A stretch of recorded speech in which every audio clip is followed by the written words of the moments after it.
क्वेश्चनटा देख टिके कैलकुलेटिव हो पारे किंतु एप्रोचटा देख इन कही टोटाल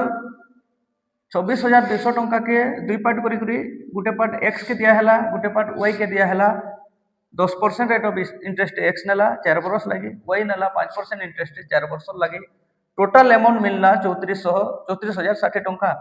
तो इंटरेस्ट केते मिली थी बाबू 7,800 एटा जदी मूल है एटा टोटाल अमाउंट 7,800 ई 7,800 टा 26,200 रो केते परसेंट हेबा बाबू 30% हेबा कैलकुलेशन करी देखो 30%। एबे मु एलिगेशन लगामी एक्स के केते 10% लगी देला 4 बरस लगी बोले 40% पहला इंटरेस्ट हिसाब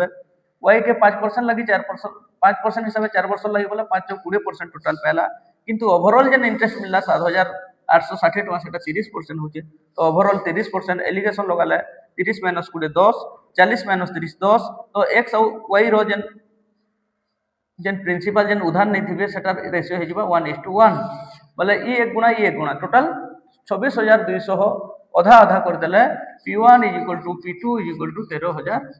13,100 आसबा आंसर। इटा हे जिबा हमर ऑप्शन डी रे अछि 13,100 इटा हे जिबा आंसर।